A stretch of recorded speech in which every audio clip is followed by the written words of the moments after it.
En fait, si je te disais que la direction des marchés, là, ça dépend pas juste des résultats financiers, ni même de la croissance économique ou de la productivité. En fait, si je te disais qu'il y a quelque chose, il y a une force sous-jacente qui est beaucoup plus influente, que très peu de gens connaissent, je te présente la liquidité globale. Si tu gères ton portfolio et tu veux comprendre c'est quoi l'impact que ça peut avoir la liquidité globale sur le marché financier, je t'encourage à écouter la vidéo.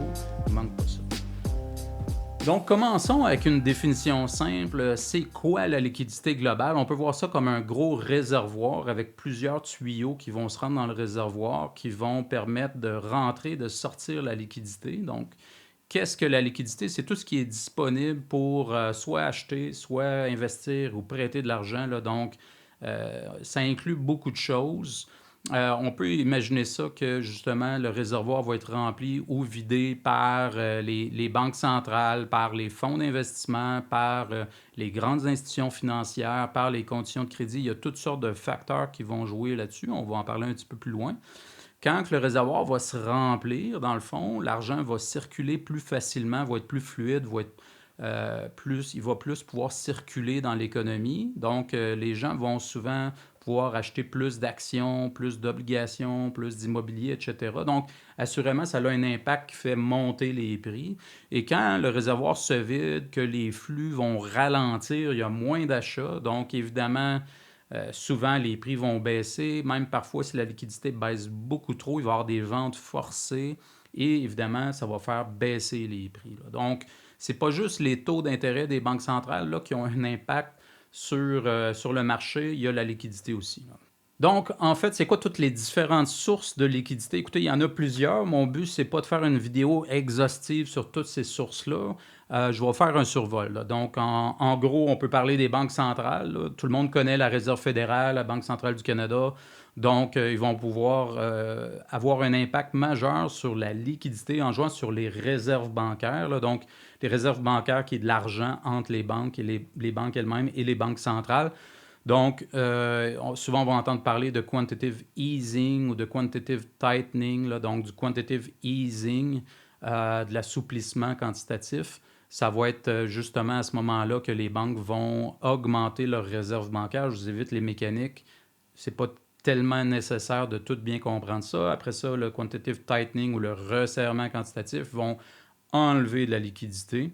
Donc ça, c'est une source, mais il y a le crédit aussi. Donc évidemment, tous les impacts que ça peut avoir au niveau des taux d'intérêt, par exemple, ça va avoir un impact sur les prêts des banques, par exemple, ou des différentes institutions. Il va y avoir les flux de capitaux entre les différents pays. On a juste à penser, par exemple, aux investisseurs, par exemple, dans certains fonds en Europe qui vont voir la performance du SP 500. Ils vont dire, je dois participer.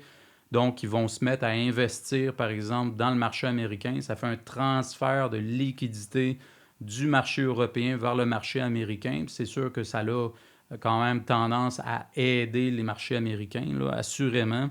Il va y avoir les banques commerciales, évidemment, que tout le monde connaît, là, qui vont faire du prêt, donc fonction des politiques aussi, fonction de certains ratios. Je vous évite les détails. Il va y avoir les investisseurs institutionnels, par exemple, ce qu'on appelle les hedge funds ou les fonds qui vont, par exemple, souvent utiliser des effets leviers qui vont pouvoir augmenter, par exemple, la liquidité avec des effets leviers. Ça a un impact. Il va y avoir les marchés monétaires et collatéraux, par exemple, le repo de la Fed. Donc, c'est bien beau tout ça. Là, on a vu c'est quoi les différentes sources, mais en aucun cas, ça montre qu'il y a un lien entre cette liquidité-là et les marchés financiers. Donc, j'y arrive, bougez pas. Donc, on va aller voir le marché et en fait le graphique du SP 500 que j'ai sorti sur mon TradingView. Donc, le SP 500 que vous devez connaître compose les 500 plus grosses capitalisations boursières aux États-Unis. Donc, c'est un très bon indicateur ou proxy du fameux marché, vu qu'il est très diversifié, puis il y a beaucoup d'entreprises dans beaucoup de différents segments, différentes industries. Là. Donc, si on regarde le SP 500, par exemple, depuis 2020, là, on va voir aussi, en contrepartie, la liquidité globale, qui est un indicateur que je peux rajouter dans mon TradingView. Puis pour celui-là, ce que j'ai fait, c'est que j'ai mis vraiment toutes les réserves bancaires des banques centrales, donc la Federal Reserve, la Banque centrale du Japon, la Banque centrale de Chine, celle européenne, puis j'ai rajouté toutes les masses monétaires M2 à ça. Donc, ça montre le graphique, sur le graphique, la ligne qui est en bleu, et comme vous pouvez voir, le lien, disons, de corrélation, là, donc la façon que les deux courbes semblent quand même bouger ensemble est quand même assez impressionnant. Ce qu'il faut savoir, c'est que le graphique que j'ai mis est en hebdomadaire, donc chaque chandelle correspond à une semaine, puis j'ai rajouté, dans le fond, un délai de 12 semaines sur la liquidité, ce qui fait que dans la réalité, le graphique, sur le graphique, la ligne bleue devrait être devancée par rapport à ce qu'on voit. C'est juste pour montrer que l'impact de la liquidité peut avoir un impact sur le marché 3 mois après, là. Donc, on peut voir cette directivité-là, cette direction-là, en fait, est assez claire. Le niveau de corrélation est assez clair quand on regarde le graphique. Là, on voit l'année 2020 dans laquelle, par exemple, la liquidité globale est passée de 102 trilliards au total à 140 trilliards. Là. Donc, quand je rajoute, comme je disais, toutes les réserves des banques centrales plus les masses monétaires M2, en à peine 2 ans. Là. Pendant ce temps-là, le SP500, lui, a doublé. Donc, c'est quand même assez impressionnant. Suite à ça, vous devez vous souvenir que, bon, l'inflation, évidemment, est repartie. Ça faisait longtemps qu'on ne l'avait pas vu. Et suite au moment que l'inflation est partie, là, la Banque centrale américaine, qui, quand même, dicte beaucoup, donne le ton aux autres banques centrales, a dit, attendez, là, on va monter le taux d'intérêt, on va faire du quantitative tightening, donc du resserrement quantitatif pour enlever la liquidité du système parce qu'ils trouvaient que l'inflation commençait à être hors de contrôle. Et on a vu la réaction des marchés. Le SP500 a perdu environ 28% jusqu'à l'automne 2022. Et encore, regardez la direction, comme on peut voir, là, entre le changement, quand il y a une contraction de la liquidité, puis regardez l'impact qu'il y a sur le marché, c'est on ne peut plus clair. Maintenant, si on regarde rapidement le troisième graphique, là, donc depuis ce temps-là jusqu'à aujourd'hui, on peut voir que typiquement, on a quand même eu de la variation au niveau de la liquidité globale, mais qu'on est dans une belle montée. Puis en fait, on est pas mal à ce qu'on pourrait appeler des nouveaux sommets. On consolide un petit peu depuis quelques semaines, mais on est dans des nouveaux sommets là, dernièrement. Et c'est pas pour rien qu'on est aussi dans des nouveaux sommets au niveau du Nasdaq, au niveau du SP500, au niveau du Bitcoin, au niveau de l'or. Donc, tout est dans le plafond. Donc, est-ce qu'on doit devenir un expert, comme je disais? Non. Est-ce qu'on doit comprendre tous les mécanismes sous-jacents à la liquidité globale? Non plus. Qu'est-ce que vous pouvez faire pour essayer de comprendre en est où la liquidité globale puis où elle va aller? Deux choses. Première affaire, c'est qu'on peut regarder la liquidité globale en date d'aujourd'hui. Pour ça, il y a un indicateur dans TradingView qui permet de le faire. Je ne veux pas alourdir la vidéo, donc ceux qui sont plus actifs, qui servent de TradingView, je vais faire un petit article, entre autres, dans Substack. Abonnez-vous, là, vous allez voir, et puis vous allez pouvoir voir ça, là, c'est gratuit, ça ne coûte rien, et puis vous allez avoir d'autres lettres dans le temps. Et puis, l'autre chose qui est importante, c'est pas juste de regarder la liquidité aujourd'hui, mais où est-ce qu'elle s'en va. Puis pour ça, ben moi, j'aime bien regarder et suivre les experts. En fait, il y en a un que je vais vraiment me fier dessus. C'est Michael Howell de Cross Border Capital. Donc, il s'est rarement trompé. En fait, en 2022, ça a été un des seuls qui a réussi à anticiper une reprise des marchés avant que ça arrive, donc à l'automne 2022. Puis il l'a fait en anticipant le mouvement au niveau de la liquidité globale. Donc, quelqu'un de très impressionnant. Il travaille pour la compagnie Cross Border Capital. Donc, si vous voulez le suivre sur YouTube ou Substack, vous allez trouver plusieurs vidéos. Souvent plutôt complexes. Il va expliquer toutes les différentes mécaniques. Sinon, abonnez-vous à la chaîne et puis moi, je vais suivre ça pour vous. Sinon, quoi d'autre à dire, c'est que Michael Howell, sur les 6 à 9 prochains mois, lui, anticipe, disons, une contraction de la liquidité. En fait, ce qu'il anticipe, c'est qu'on atteigne le sommet pas mal dans les 6 prochains mois. Il disait au plus tard, premier trimestre 2026. Et puis, on peut le voir, comment il fait en fait pour prédire ça, c'est qu'il voit qu'il y a un mouvement cyclique au niveau de la liquidité globale. On peut le voir d'ailleurs sur le graphique où on voit le signal en noir qui correspond à son indice de liquidité globale. Et puis, on voit après un estimé une modélisation de ce signal-là, qui est un sinusoïde avec une période entre 5 et 6 ans. Puis la période de 5 à 6 ans, c'est pas un hasard, en fait, c'est que c'est la période typique ou moyenne que dure une dette.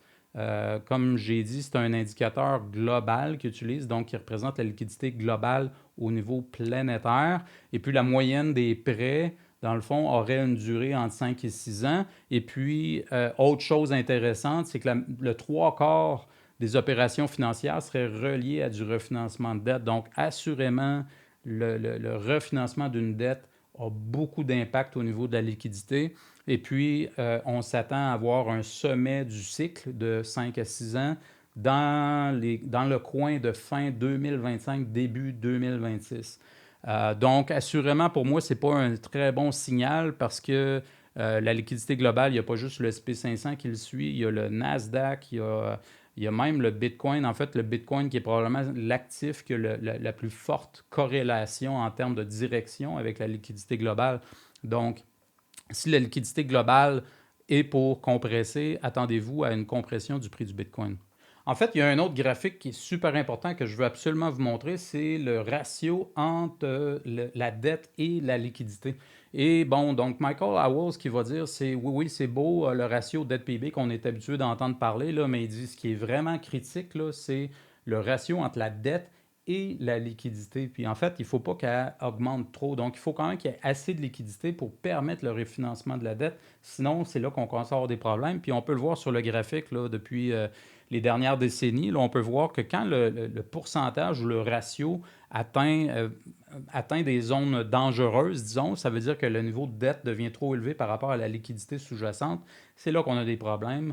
On peut le voir avec les différentes crises qui sont arrivées, tant au niveau, par exemple, de la crise des banques européennes en 2010-2012, la crise des subprimes. Il y a eu plusieurs crises, là, je vous les évite, je ne vous les nommerai pas toutes, mais c'est le genre de phénomène qu'on peut voir. Puis finalement, quand que ce ratio-là devient très faible, qu'on a beaucoup de liquidité finalement en relation avec la dette, mais c'est là qu'on peut voir des booms puis voir des sommets au niveau des marchés, comme on voit par hasard présentement. Regardez-moi le ratio, il est à un de ses plus bas qu'il y a eu depuis des décennies. Et puis regardez le Nasdaq, le Bitcoin, le SP500, l'or, tout est en train d'exploser, l'immobilier, etc. Donc, c'est clair qu'il y a une relation qui est là. Et puis, on voit aussi qu'il y a quand même un comportement, je le vois tous les jours que je vois dans les marchés, là, où il y a un appétit pour le risque qui est un peu démesuré puis qui ne fait pas toujours du sens, là. Donc, il faut faire attention avec ça, assurément. Mais ce que je voulais montrer, c'est la liquidité, c'est critique. La liquidité globale, il faut la comprendre. Puis, vous pouvez décider d'ignorer la liquidité globale.